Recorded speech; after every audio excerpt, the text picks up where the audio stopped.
છે એ અચેતન છે. એમાં દ્રવ્ય ગુણ એના બધા પર્યાયો છે એ બધા અચેતન છે. આ શરીર છે ને અચેતન રૂપે જોવાનું, એમાં ચેતના નથી. અને જે જીવ છે એમાં ચેતના છે. દ્રવ્ય ચેતના પણ છે, ગુણ રૂપે ચેતના પણ છે, પર્યાય રૂપે પણ ચેતના છે. બેને જુદા જુદા જ જોવાના છે. પૂતગલો અનંત છે, એની વચ્ચેમાં હું એક જીવ દ્રવ્ય છું.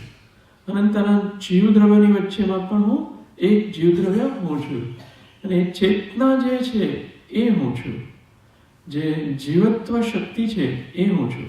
એ રીતે અનંત દ્રવ્યોમાંથી પોતાના દ્રવ્યને ઓળખવાનું કે આ દ્રવ્ય એ હું છું. જે જીવત્વ શક્તિથી જીવી રહ્યો છે એ હું છું. આ શરીર પૂતગલો છે તો નામકર્મના ઉદયથી ઉત્પન્ન થયેલા છે. તો એ રીતે વારંવાર ભેદ વિજ્ઞાનથી પોતાને જુદો જોવાનો. પછી શુભ ને અશુભ ભાવ થાય છે, એનાથી શુભ ને અશુભ કર્મો બંધાય છે. એ ગાથાઓ આપણે વાંચીશું.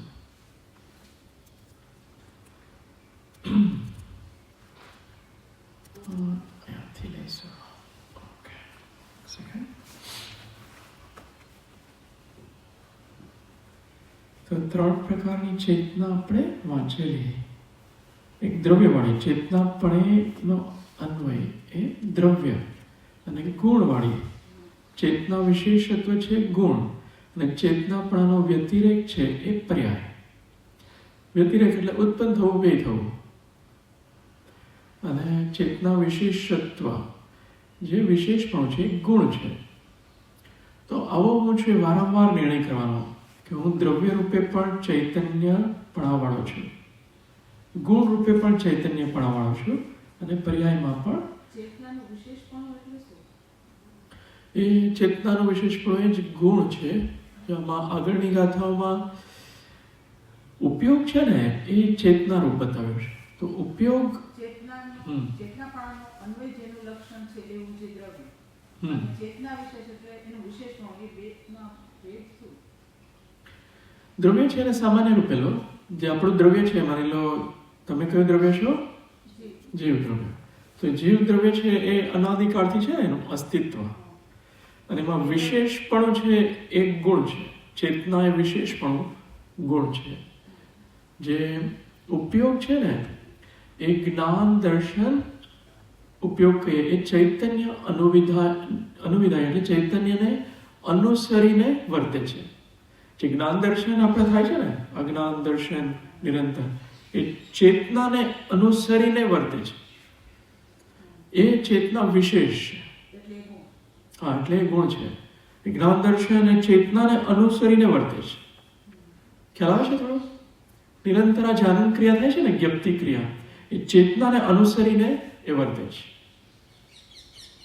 એ હું પોતે છું. અનાદિ અનંત જીવ છે એનું લક્ષણ એ દ્રવ્ય. એ દ્રવ્ય.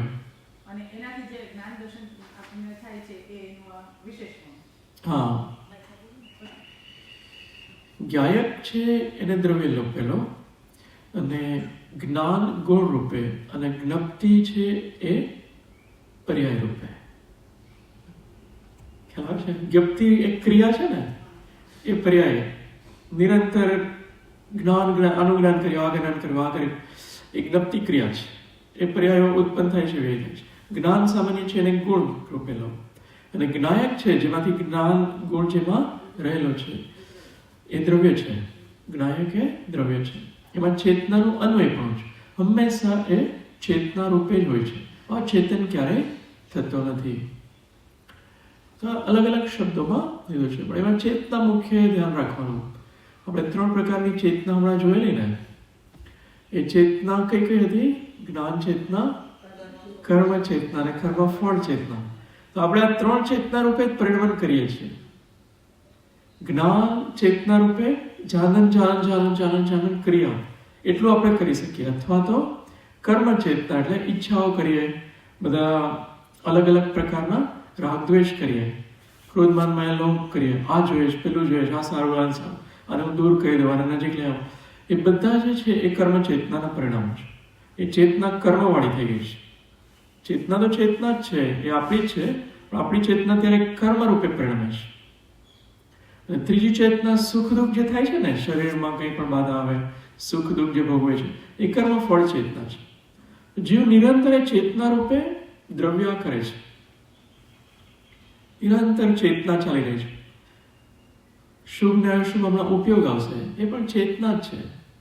શુભ ભાવ રૂપે ચેતના પરિણમે છે કે અશુભ ભાવ રૂપે પરિણમે છે, અથવા શુદ્ધ ભાવ રૂપે પરિણમે. નિરંતર એ ચેતનાના જ અલગ અલગ રૂપ છે.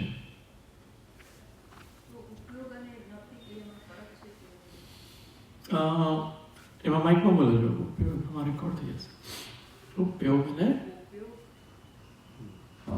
ઉપયોગ અને જ્ઞપ્તિ ક્રિયા બંને એક છે કે બંનેમાં કંઈ ફરક છે? ઉપયોગ ને જ્ઞપ્તિ ક્રિયા આમ એક ખાનામાં જ પડે છે. ઉપયોગ છે જ્ઞાનનો વ્યાપાર, દર્શનનો વ્યાપાર. ઉપયોગ એટલે વ્યાપાર. આપણે કેમ પૈસા તો 1 મિલિયન હોય બેંકમાં, $1 પણ વાપરીએ છીએ કેટલા? એ પૈસાનો વ્યાપાર છે. એવું રીતે જ્ઞાન તો કેટલું પડ્યું છે આત્મામાં, અનંત જ્ઞાન છે, પણ કેટલું વાપરીએ છીએ, એટલો ઉપયોગ કરીએ છીએ જ્ઞાનનો. અહીંયા ઉપયોગ કર્યો, અહીંયા ઉપયોગ કર્યો, અહીંયા ઉપયોગ કર્યો, અહીંયા ઉપયોગ કર્યો. 5 ઇન્દ્રિયથી જ જાણવામાં ઉપયોગ કરીએ છીએ ને, એટલે જાણીએ છીએ. તો એ બધો ઉપયોગ છે. અને એ ઉપયોગની જે ક્રિયા છે એને જ્ઞપ્તિ ક્રિયા કહે છે. જાણવાની ક્રિયા એક છે.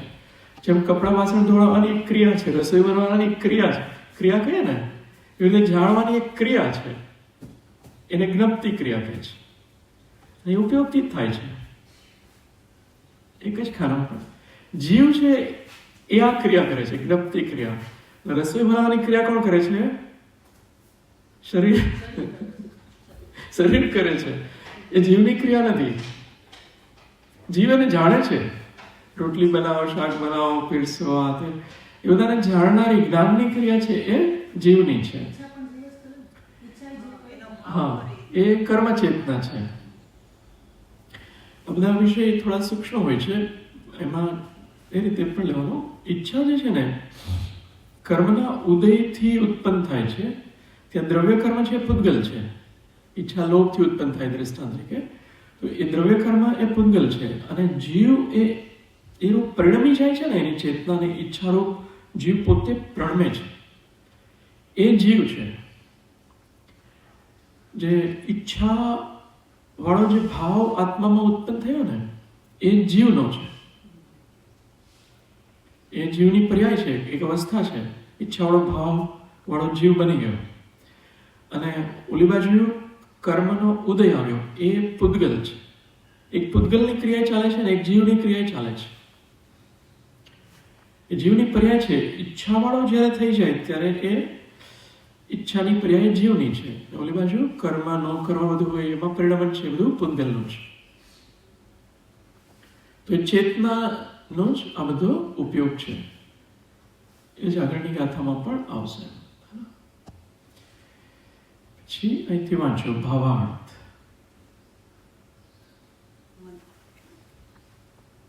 માઇક ચાલુ જ રાખજો, વાંધો નથી.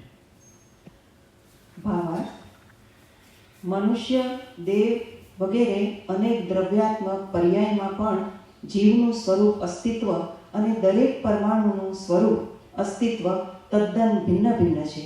સૂક્ષ્મતાથી જોતા ત્યાં જીવ અને પૂતગલનું સ્વરૂપ અસ્તિત્વ અર્થાત પોતપોતાના દ્રવ્ય, ગુણ, પર્યાય અને દ્રવ્ય ઉત્પાદ વ્યય સ્પષ્ટપણે ભિન્ન જાણી શકાય છે.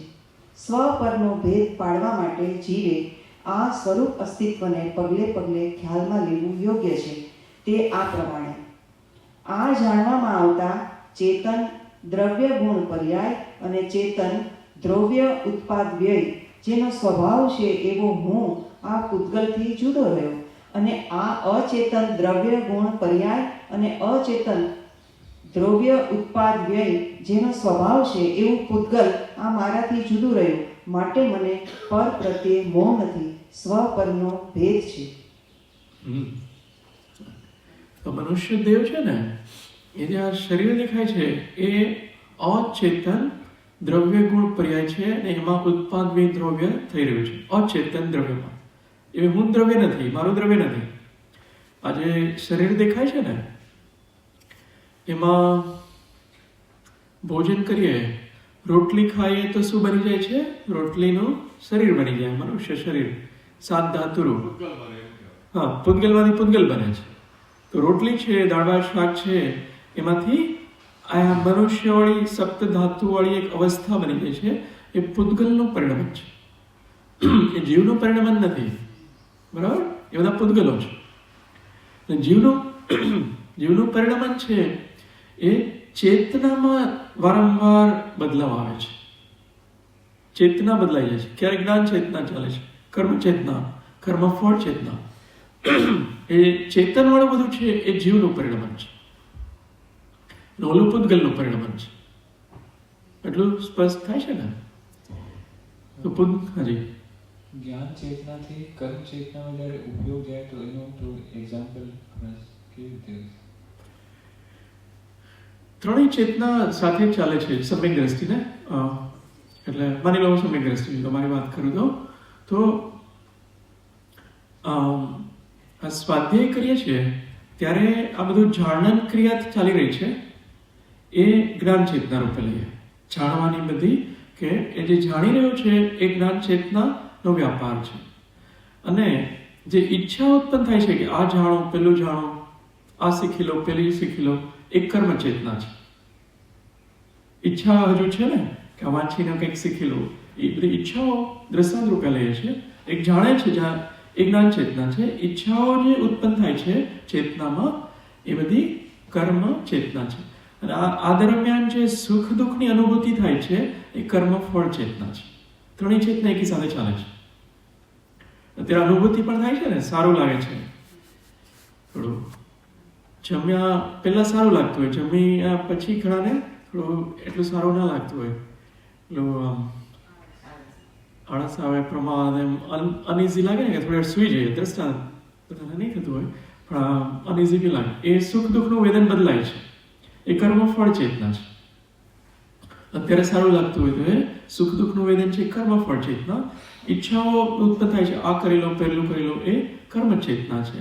અને જાનન ક્રિયા થઈ રહી છે અથવા હું જે જાણનારો છે એ હું છું, એ જ્ઞાન ચેતના છે. તેમાં આપણે જ્ઞાન ચેતનામાં રહેવાનું ઉપાદેય કહ્યું છે. જ્ઞાન સ્વભાવમાં જ રહીએ તો કેવળ જ્ઞાનની પ્રાપ્તિ થશે. કર્મ અને કર્મફળ ચેતનામાં વધારે નહીં જવાનું. તો અહીંયા એ કહે છે કે આ દેવ, નરક, આ મનુષ્ય, એ બધાના પૂતગલો જે છે એમાં જે ઉત્પાદન ધ્રુવ થાય છે એ બધું અચેતન છે. આપણે હમણાં જમવાની વાત કરીએ એ બધું અચેતન અથવા પૂતગલનું પરિણામ છે, સપ્ત ધાતુરૂપ. અને ચેતનનું પરિણામ આ ચેતનાવાળું છે. ત્રણેય પ્રકારની ચેતના એ મારું પોતાનું પરિણામ છે. પછીની કથા લઈએ. અપ્પા ઉવ ઓ પગ્ગા ઉવ ઓ ગોળાળ દંસણ ભણીધો સોવીસુહો અસુહો વા ઉવ ઓ ગો અપ્પગો હવદી જે આત્મા ઉપયોગ રૂપ ઉપયોગ દર્શન જ્ઞાન છે. ઉપયોગ એ આત્મા તણો શુભ વા અશુભ રૂપ હોય છે. અન્વયાર.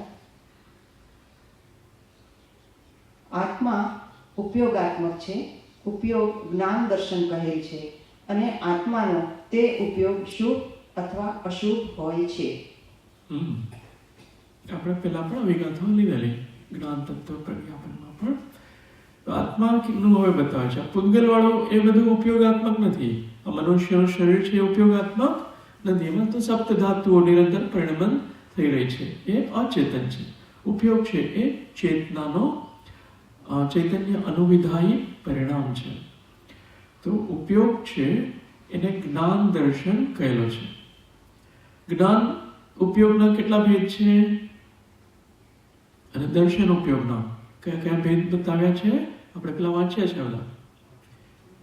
8 જ્ઞાન ઉપયોગ અને 4 દર્શન ઉપયોગ. કયા કયા 8 છે? કેવળ, હા, માઇકમાં બોલી શકો. અને મતિ શ્રુત અવધિ મને ક્રિય કેવલ્યમ કુમતિ કુશ્રુત ભવતિ. સરસ. તો આ 8 પ્રકારથી જીવ જ્ઞાન કરે છે. મતિ જ્ઞાન ઉપયોગ ચાલતો હોય ત્યારે શુદ્ધ જ્ઞાન ઉપયોગ ચાલશે? ત્યારે નહીં ચાલે. ઉપયોગ એક જ ચાલશે એટ એ ટાઈમ. શુદ્ધ જ્ઞાન ઉપયોગ ચાલતો હોય ત્યારે અવધિ જ્ઞાન ઉપયોગ નહીં ચાલે. અવધિ ચાલતો હોય ત્યારે મનઃપ્રયય ચાલતો હોય ત્યારે કેવળ જ્ઞાન ઉપયોગ નહીં ચાલે. કેવળ જ્ઞાન ઉપયોગ એકવાર શરૂ થઈ જાય પછી એ પરમનન્ટ છે કે ટેમ્પરરી છે? પરમનન્ટ છે. પછી તમારે મતિ જ્ઞાન કરવું તો ના થાય. એ હંમેશા રહેશે. પછી કેવળ જ્ઞાન ઉપયોગ ભગવાનને હંમેશા એક જ ઉપયોગ. સાદી શાંત છે. એ જ્ઞાન ઉપયોગમાં જ કેવળ જ્ઞાન, જેમાં અનંત પદાર્થો સહજ ઝળકે છે, એવો ઉપયોગ. આપણો મતિ શુદ્ધ ઉપયોગ અત્યારે મેનલી ચાલે છે. મિથ્યા દ્રષ્ટિ હોય તો એને સંજ્ઞા મળે છે કુમતિ, કુશ્રુત ઉપયોગ. અને દર્શન ઉપયોગમાં કયા કયા છે? હા, એ પણ ઉપયોગ રૂપે પણ છે. જો એક જ્ઞાન રૂપે પણ છે અને એક ઉપયોગ રૂપે છે. એને બીજા શબ્દોમાં કહીએ એક લબ્ધિ રૂપે છે. ઉપયોગમાં નથી લાવતા. વાંચ્યું તો ઘણું હોય એટલા વર્ષોમાં, પણ યાદ કેટલું કરીએ? જે થોડું થોડું એ ઉપયોગમાં લાવ્યા કહેવાય. એને ઉપયોગ કહેવાય છે. જાણતા તો ઘણું બધું હોય, પણ ઉપયોગમાં આપણે થોડું થોડું લાવીએ. બીજા શબ્દોમાં કહીએ તો ઘણું બધું ખબર હોય કે આવું ન કરાય, આ ન કરાય, છતાંય કરતા જ હોઈએ તો એને શું કહીએ? ઉપયોગમાં રહેતા નથી. કેટલું જાણતા હોય આવું ન કરાય તો કરીએ છીએ ને. તો એ ચારિત્રને લીધે એ ન કરવા જેવું પણ કરતા હોય છે. શુભ ઉપયોગ કોને કહીએ અને અશુભ ઉપયોગ કોને કહીએ? હા હા, એ શુભ ઉપયોગ છે ને. બરાબર છે. તો આખો દિવસ કયો ઉપયોગ વધારે રહે છે? કશામાં રહે છે? એટલું તો કરીએ છીએ અત્યારમાં. હા, દર્શનમાં અને ચારિત્રમાં આપણે કોઈ એક્ઝામ્પલથી સમજવું હોય કે ભાઈ આ વસ્તુ દર્શનમાં છે અને આ ચારિત્ર. એક્ઝામ્પલમાં તો કોઈ જીવ છે એ મતલબ નાટકના સ્ટેજ પર જુઓ ને તો નાટક કરતા હોય એમાં જે વ્યક્તિ પુરુષ હોય ખરેખર ને એ સ્ત્રીનો રોલ કરતો હોય, સ્ત્રીના કપડાં પહેર્યા હોય અને નાટક કરે ને તો એને શ્રદ્ધામાં એવું છે કે હું પુરુષ છું અને એ હાવભાવ બધા સ્ત્રીના કરે છે. શરીરની બધી ક્રિયાઓ પણ એ રીતે બોલે છે પણ એ રીતે. તો એ જે શ્રદ્ધા છે એ મિથ્યાત્વ નથી, એ સમ્યક્ત છે. દ્રષ્ટાંતરિક લઈએ છે. એની જે શ્રદ્ધા હોય ને એ વ્યક્તિ જે છે કે હું પુરુષ છું, ખરે હું સ્ત્રીનો રોલ કરું, પછી પાછું ઘરે જશે ત્યારે પુરુષ જેવું બધું બિહેવ કરે છે. તો શ્રદ્ધા છે એ સમ્યક્ત અથવા મિથ્યાત્વ સાથે જોડાયેલી છે. અને જે એ ભાવ કરે છે બધા સ્ત્રી જેવા ક્રિયાઓ એ બધું ચારિત્રમાં છે. એમાં નાટકમાં અલગ અલગ બધા રોલ પ્લે કરવા રાગદ્વેષવાળા હોય એ બધા ચારિત્રમાં છે. બીજા શબ્દોમાં કહીએ તો જો મેં અત્યારે આત્મા છું એવી શ્રદ્ધા હોય તો એ સમ્યક શ્રદ્ધા છે, અને શરીર હોય એવી શ્રદ્ધા હોય તો મિથ્યા શ્રદ્ધા છે. અને પછી આ બધા પરાગ બનીને બધા કાર્ય કરે છે ને રાગદ્વેષવાળા, એ ચારિત્રમાં છે. અહીંયા ભણાવવાનું કાર્ય એ પણ ચારિત્રમાં છે. પ્રશસ્ત લોભ છે એ પણ ચારિત્રમોનો ઉદય છે. પછી એટલે વાંચીએ કે સ્વાધ્યાય આપણે બધા સાથે કરીએ છીએ, કોઈ ભણાવી તો શકે નહીં, પણ આપણે એ બધા ચારિત્રમો છે. ભોજન કરવાની ઈચ્છા ચારિત્રમો, ચેર પર ટેકો દઈને બેસવાની ચારિત્રમો, સૂઈ જવાની ઈચ્છા જે થાય છે એ પણ ચારિત્રમો છે. પૈસા સાચવવાની ઈચ્છા થાય છે, વધારવાની ઈચ્છા થાય છે, કે ના હોય એને પ્રાપ્ત કરવાની ઈચ્છા થાય છે, પૈસા કે વસ્તુ, એ બધી ચારિત્રમો છે. ક્રોધમાન માયાલોભવાળી બધા પરિણામ ચારિત્રમો છે. શ્રદ્ધાવાળા બધા પરિણામ દર્શનમોની અંતર્ગત આવશે. જેમ હમણાં ભણવાનું આ બધું ચાલે છે બહારનું, આ ચારિત્રનો છે. પણ અંદરથી પોતાને શરીર નહીં માનવું, એટલે પોતાને આત્મા નહીં માનવું, શરીર માનવું, તો આ દર્શનમાં. માન્યતાવાળું બધું છે એમાં દર્શનમાં આવશે. જે વિપરીત માન્યતાઓ છે એ તત્વ સંબંધી માન્યતાઓ. સાત તત્વમાં જે ભૂલ હોય છે એ માન્યતા. ઓલી માન્યતા હોય કે આ ખાઈશ તો મને પેલો પ્રોબ્લેમ નહીં થાય ને આ ખાઈશ તો થશે ને, એ માન્યતાઓની વાત નથી. સાત તત્વ 9 પદાર્થમાં જે વિપરીત માન્યતાઓ છે એ દર્શનમાં છે. આશ્રય તત્વ સંબંધી ભૂલ હોય, બંધ તત્વ સંબંધી ભૂલ હોય, જીવ તત્વ સંબંધી ભૂલ હોય, એ બધી દર્શનમાં, એ માન્યતામાં જે ભૂલ હોય છે એ બધી દર્શનમાં આવશે. સંસારિક વાળો નહીં લેવાનો, લૌકિક વાળો નહીં, તત્વ સંબંધી જે ખોટી માન્યતાઓ છે. ટીકામાં છે, ખરેખર આત્માને પરદ્રવ્યના સંયોગનું કારણ ઉપયોગ વિશેષ છે. પ્રથમ તો ઉપયોગ ખરેખર આત્માનો સ્વભાવ છે, કારણ કે તે ચૈતન્ય અનુવિધાયી પરિણામ છે. અર્થાત ઉપયોગ ચૈતન્યને અનુસરીને થતો પરિણામ છે, અને તે ઉપયોગ જ્ઞાન ને દર્શન છે. કારણ કે ચૈતન્ય સાકાર ને નિરાકાર એમ ઉભયરૂપ છે. હવે આ ઉપયોગના શુદ્ધ અને અશુદ્ધ એવા 2 ભેદ પાડવામાં આવે છે.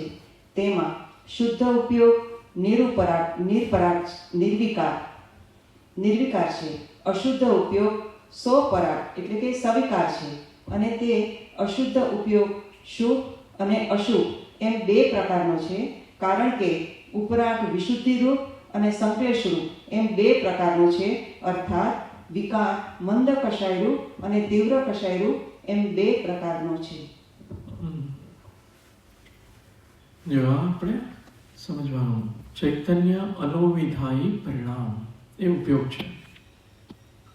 ઉપયોગ ચૈતન્યને અનુસરીને થતો પરિણામ છે, એ ઉપયોગ છે. નિરંતર આપણી ચેતના જ્યાં જ્યાં વર્તે છે ને એ ઉપયોગ છે. અહીંયા જાય છે, અહીંયા જાય છે, અહીંયા જાય છે. ચિત્ત કહે ને, ચિત્ત અલગ અલગ જગ્યાએ જાય છે, એ ઉપયોગ બદલાય છે.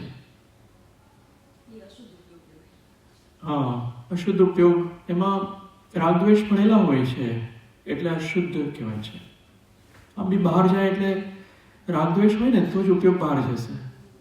રાગદ્વેષ વગર ઉપયોગને બહાર લઈ જઈને બતાવો, કોઈ બતાવી નથી.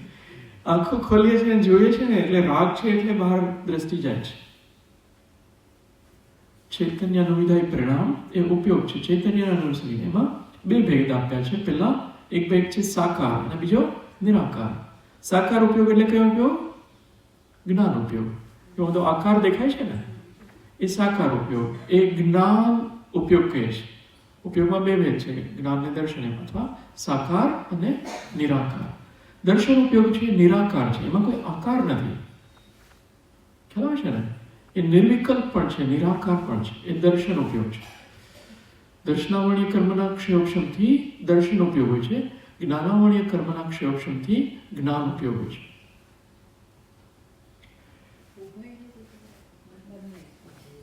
બંને આ રીતે સાકાર અને નિરાકાર એમ 2 રીતે ઉપયોગ હોય છે.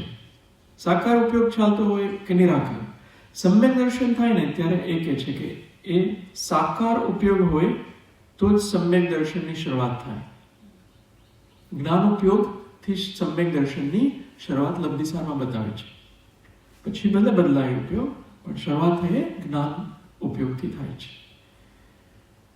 તો આ 2 ઉપયોગના આ 2 ભેદ પાડ્યા. પછી બીજી પ્રકારના 2 ભેદ પાડ્યા છે. સાકાર નિરાકાર બધાને ખ્યાલ આવી ગયો ને? જ્ઞાન દર્શન ઉપયોગ. એકમાં બધા આકાર દેખાય છે, બીજામાં આકાર નથી દેખાતો. એ જ્ઞાન દર્શન ઉપયોગ એ રીતે વર્ગીકરણ કર્યું, ક્લાસિફિકેશન કર્યું. બીજી રીતે ક્લાસિફિકેશન કરે છે શુદ્ધ ઉપયોગ અને અશુદ્ધ ઉપયોગ.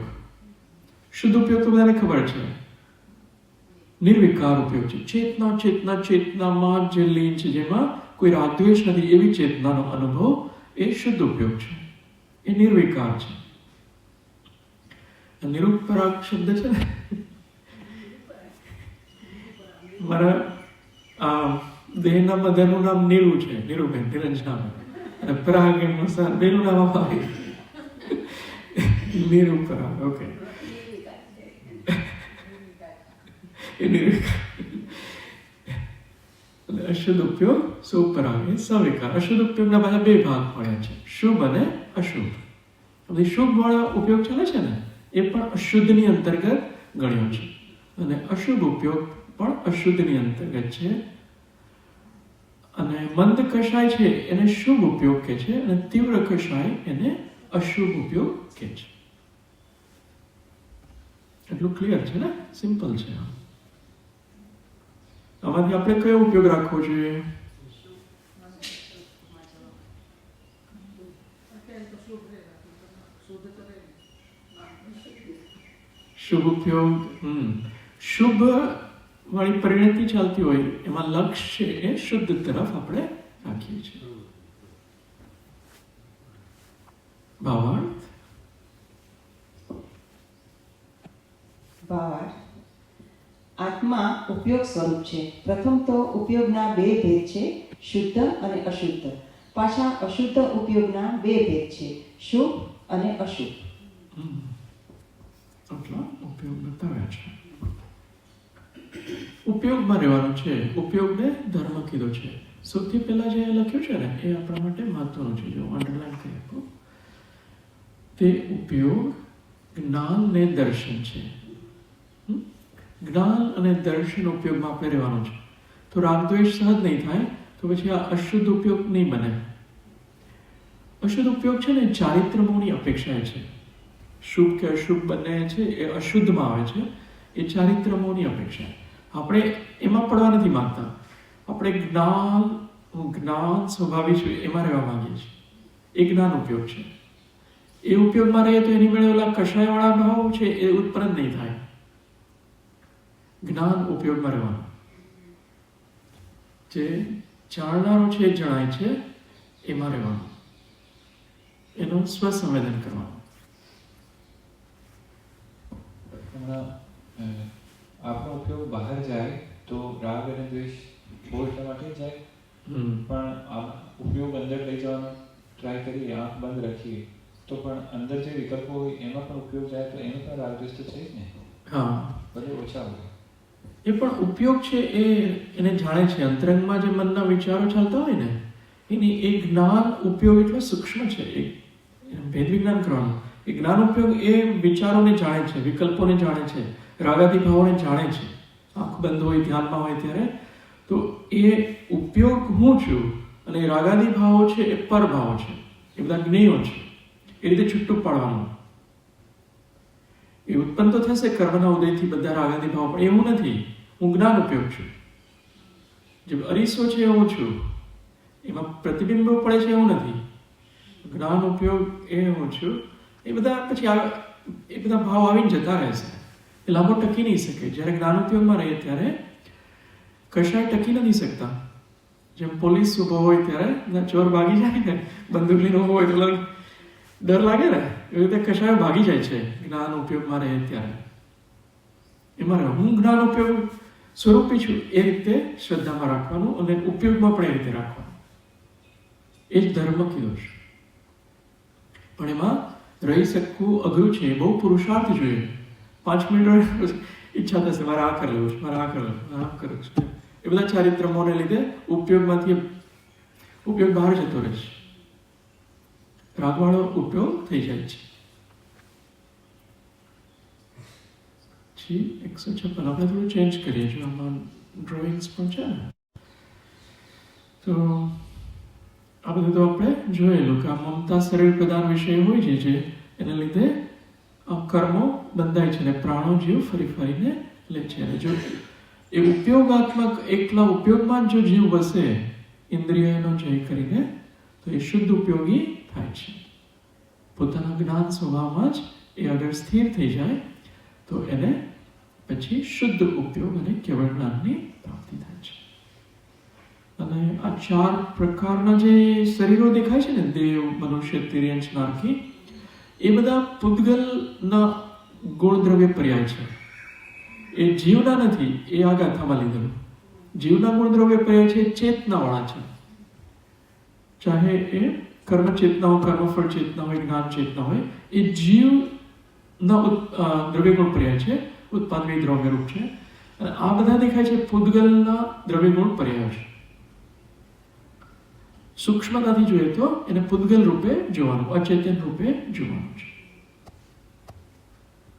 જ્યાં સ્વરૂપ અસ્તિત્વમાં જીવના માં પણ ચેતન દ્રવ્યગુણ પર્યાય છે, ચેતન ઉત્પાદવ્ય દ્રવ્ય છે.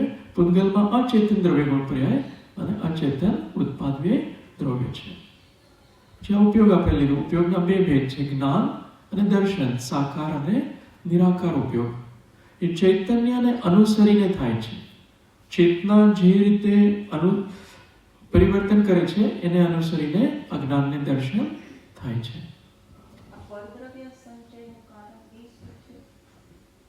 પરદ્રવ્ય સંચયનું કારણ અશુદ્ધ ઉપયોગ. અશુદ્ધ ઉપયોગ છે ને એના લીધે કર્મ બંધાય છે. શુદ્ધ ઉપયોગથી ક્યારેય કર્મ બંધાતા નથી. અશુદ્ધમાં બે ભેદ પાડ્યા છે, શુભ અને અશુભ ઉપયોગ.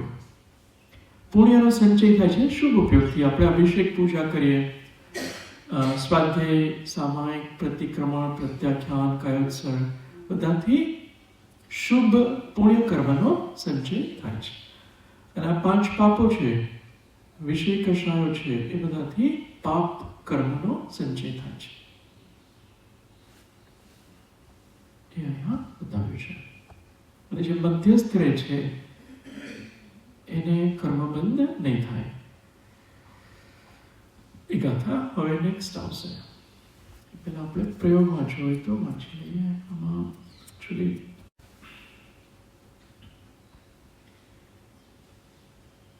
156 સુધી પહોંચી ગયા છે ને, અને આપણે ઘણા બધા પ્રયોગ નથી વાંચ્યા. જો 101 હતી ને ત્યારે પ્રયોગ વાંચેલો, 101 છે એટલે આપણે ઘણું બધું સ્ક્રોલ કરવું પડશે. હું વધારે સ્ક્રોલ કરું છું. 137 વધારે સ્ક્રોલ થઈ ગયો છે. 170 ઓકે.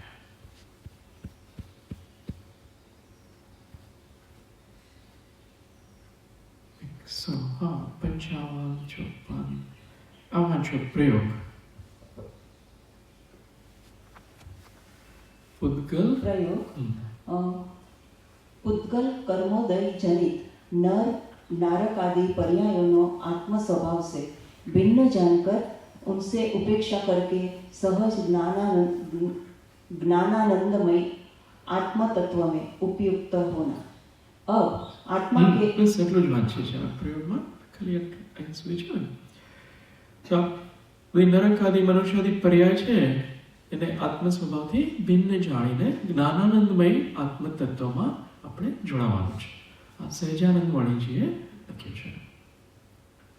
પછી પ્રયોગ 154. सर्व पर द्रव्य व पर भाव से विविक्त निज चैतन्य स्वभाव में स्वत्व अनुभव कर सहज आनंदमय रहना. વધારે સામાયિક દરમિયાન થશે અથવા શાંત બેસીને એ ચૈતન્ય સ્વભાવમાં રહેવાનો પુરુષાર્થ. મૌન અવસ્થામાં આખા હું આત્મા છું એવું લાગે છે કે શરીર છે એવું લાગે છે? આત્માની અનુભૂતિ આખો આત્મા હોય ને, ચેતના ચેતના ચેતના એવો અનુભવ થવો જોઈએ. સ્વસંવેદન ઉપર એ રીતે રાખવાનું હે ને.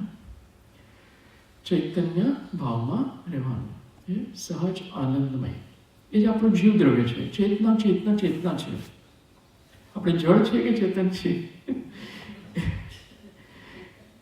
ચેતનાનો અનુભવ થાય તો ખબર પડે ને કે આજે હું ચેતન છું, એનો અનુભવ થવો જોઈએ.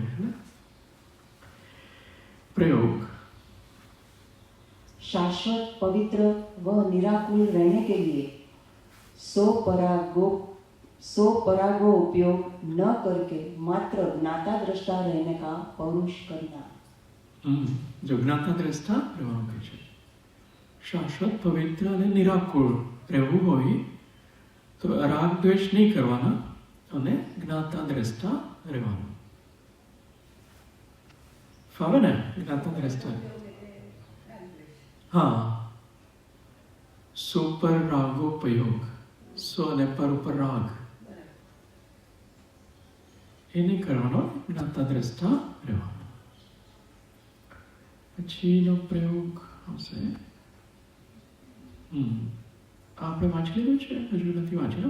156 એ शुभ हाँ वांची लो प्रयोग संसार विपदा के निमित्तभूत कर्म विपाक से छुटकारा पाने के लिए मूल उपाय भूत बीज सहज परमात्मा तत्व की अभेद उपासना का पुरुषार्थ होने दिया। परमात्मा तत्वनी अभेद उपासना पुरुषार्थ करवानो। निज सहज परमात्मा तत्व जे सहजात्म स्वरूप परम गुरु છે એ સહજ પરમાત્મા તત્વની ઉપાસના સ્વસંવેદન રૂપથી કરવાની.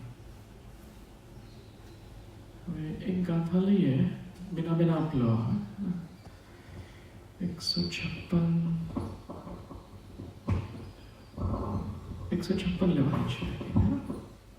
ओ गो जदि सुहो पूर्णं जीवस्य संचयं जाने असुहो वा तत्पावं ते सिंभावेण चयं वृद्धि.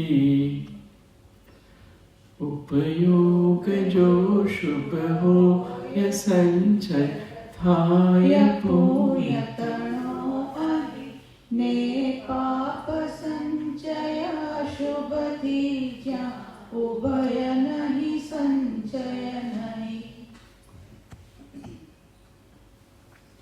અન્વયા ઉપયોગ જો શુભ હોય તો જીવને પુણ્ય સંચય પામે છે અને જો અશુભ હોય તો પાપ સંચય પામે છે. તેમના બંનેના અભાવમાં સંચય થતો નથી. ટીકા જીવને પરદ્રવ્યના સંયોગનું કારણ અશુદ્ધ ઉપયોગ છે અને તે અશુદ્ધ ઉપયોગ વિશુદ્ધિ અને સંક્લેશરૂપ ઉપરાગને લીધે શુભ અને અશુભપણે દ્વિવિધતાને પામ્યો થતો જે પુણ્ય અને પાપપણે દ્વિવિધતા પામે છે એવું જે પરદ્રવ્ય તેના સંયોગના કારણ તરીકે કામ કરે છે. ઉપરાગ મંદ કષાયરૂપ અને તીવ્ર કષાયરૂપ એમ બે પ્રકારનો હોવાથી અશુદ્ધ ઉપયોગ પણ શુભ અને અશુભ એવા બે પ્રકારનો છે.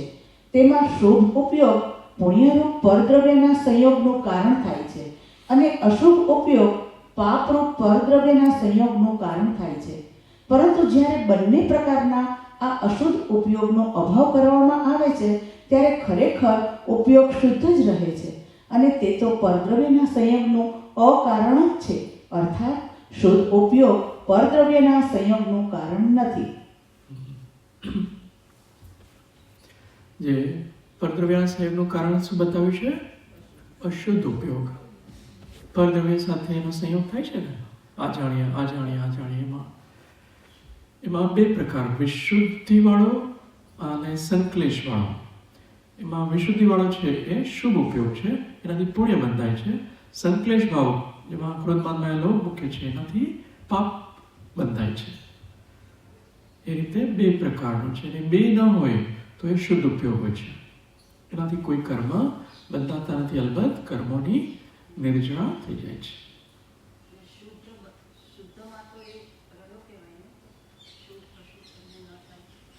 હા, અત્યારે શુભ અશુભ જ ચાલ્યા કરતું હોય છે. સામાન્ય રીતે શુદ્ધ ઉપયોગ માટે એક પુરુષાર્થ હોય છે. એ આત્મ સ્વભાવમાં રહેવાનો એક પુરુષાર્થ છે. ચૈતન્ય સ્વભાવમાં એ શુદ્ધ ઉપયોગ છે. શુદ્ધ ઉપયોગ વખતે એવું નથી કે આપણે ઊંઘી ગયા શુદ્ધ ઉપયોગ, એનો આખો આત્માનો અનુભવ થાય છે. એમાં ચૈતન્ય જ્યોતિનો અનુભવ થાય છે, એ શુદ્ધ ઉપયોગ છે. એમાં અતિન્દ્રિય આનંદનું વેદન થાય છે શુદ્ધ ઉપયોગ વખતે. હા, જ્ઞાન ચેતનામાં રહેવું એ આપણો જ્ઞાતા દ્રષ્ટા ભાવમાં કહ્યું છે ને, એ જ્ઞાન ચેતના છે. તો શુભ ને અશુભ બે પ્રકારના ઉપયોગ છે. એ બંને અશુદ્ધ ઉપયોગમાં ગણાવ્યા છે. અશુદ્ધ ઉપયોગને લીધે જીવ પર દ્રવ્યના સંયોગનું કારણ બને છે. જે અશુદ્ધ ઉપયોગ છે એ જ પર દ્રવ્યના સંયોગનું કારણ બતાવ્યું છે. અશુદ્ધ ઉપયોગ બે પ્રકારનો, એક વિશુદ્ધિવાળો, એક સંક્લેશવાળો, જેનાથી પુણ્ય અને પાપ કર્મનો બંધ થાય છે. સમય પણ તો આવ્યો છે. શુભ ઉપયોગની આ ગાથા બતાવી છે. ગુજરાતીમાં લઈ લઈએ અથવા પ્રાકૃતમાં લઈ લઈએ. જો જાણદી જીણંદે પેચ્છદી સિદ્ધે તહેવ અણગારે જીવે સુસાણુ કંપો ઉવ ઓગો સો સુહો તસ્સ જાણે સિદ્ધને અણગારને જે સાનુકંપ જીવો પ્રતિ ઉપયોગ છે શુભ દેહને. અન્વયાર્થ. જે જિનેન્દ્રોને જાણે છે, સિદ્ધોને તથા અણગારોને એટલે કે આચાર્યો, ઉપાધ્યાયો અને સાધુઓને શ્રદ્ધે છે, જીવો પ્રત્યે અનુકંપાયુક્ત છે, તેને તે શુભ ઉપયોગ છે. આ બધા શુભ ઉપયોગના અલગ અલગ દ્રષ્ટાંતો બતાવ્યા છે. જિનેન્દ્ર ભગવાનને જે ઉપયોગ જાણે છે એ શુભ ઉપયોગ છે. સિદ્ધોને જાણે છે, આચાર્ય, ઉપાધિ, સાધુ પર બેસીને શ્રદ્ધે છે, બધા જીવો પ્રત્યે અનુકંપાયુક્ત છે, તે બધો શુભ ઉપયોગ છે. ટીકા. વિશિષ્ટ એટલે ખાસ પ્રકારની ક્ષયોક્ષમ દશામાં રહેલા દર્શન મોહનીય અને ચારિત્ર મોહનીય રૂપ પૂતગલો અનુસાર પરિણતિમાં લાગેલો હોવાને લીધે શુભ એટલે ઉપરાગ ગ્રહો હોવાથી જે ઉપયોગ પરમ ભટ્ટારક, મહાદેવાધિદેવ, પરમેશ્વર એવા અરહંતની, સિદ્ધની અને સાધુની શ્રદ્ધા કરવામાં તથા સમસ્ત જીવ સમૂહની અનુકંપા આચરવામાં પ્રવર્તે છે તે શુભ ઉપયોગ છે. ખાસ પ્રકારની ક્ષયોક્ષમ દશા છે, દર્શન મોહની અને ચારિત્ર મોહની, ત્યારે આ શુભ ઉપયોગ હોય છે. એટલો દર્શન મોહનીયના આવરણો ઓછા છે, ચારિત્રના મોહનીયના આવરણો ઓછા થઈ ગયા છે, ત્યારે આવો શુભ ઉપયોગ હોય છે. પછી અશુભ ઉપયોગ છે, આપણે કાલે લઈશું. આ જ કથા આપણે પેલા પણ આવેલી ને, દેવગુરુ યતિ પૂજા વિશે, દાનને સુશીલો વિશે, જીવરક્ત ઉપવાસ આદિ કે શુભ ઉપયોગ હોય છે. અહીંયા જ્ઞેય તત્વાધિકારમાં આ ગાથા લીધી છે, ત્યાં જ્ઞાન તત્વાધિકારમાં એ ગાથા હતી. તો આમાં કુલ મિલાવીને આપણે શું કરવાનું? આ બધી ગાથાઓ વાંચ્યું એમાં અશુભથી બચવાનું. અશુભથી, હા બરાબર છે.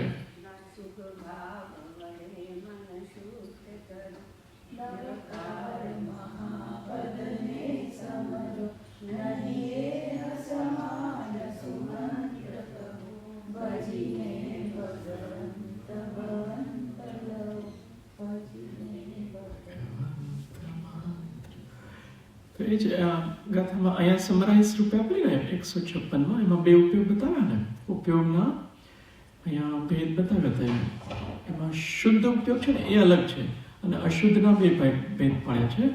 તો ઉપયોગ છે એ હું છું એ આપણે શ્રદ્ધામાં રાખવાનો. ખરેખર ઉપયોગ છે એ જ્ઞાન દર્શન ઉપયોગ છે. એમાં જે શુભ ભાવ સાથે જ્ઞાન દર્શન ઉપયોગ છે એ શુભ ઉપયોગ છે, અને અશુભ ભાવ સાથે જે જ્ઞાન દર્શન ઉપયોગ છે એ અશુભ ઉપયોગ છે.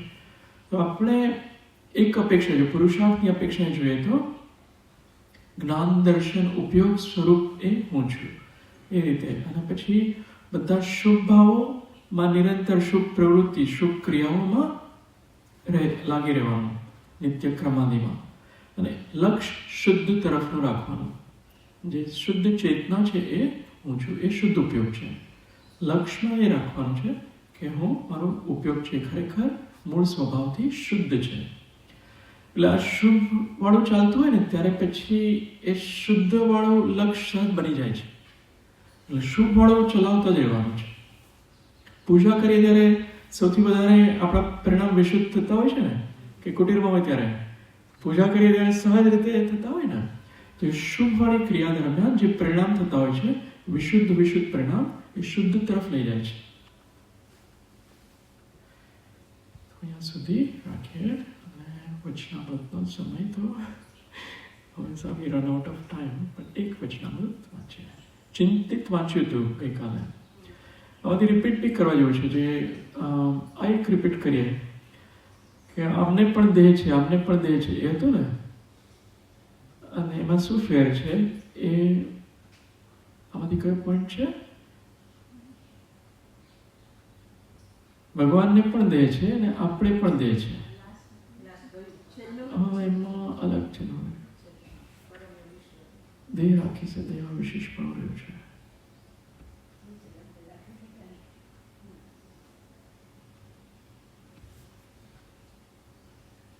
એક સેકન્ડ. એનું સરસ કોટ એમાંથી પત્રમાંથી લીધેલું છે.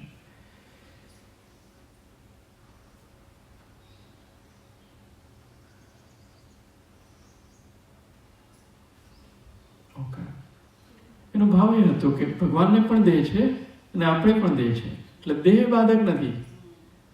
ભગવાન પણ મનુષ્ય જ છે ને, મનુષ્ય દેહ. તો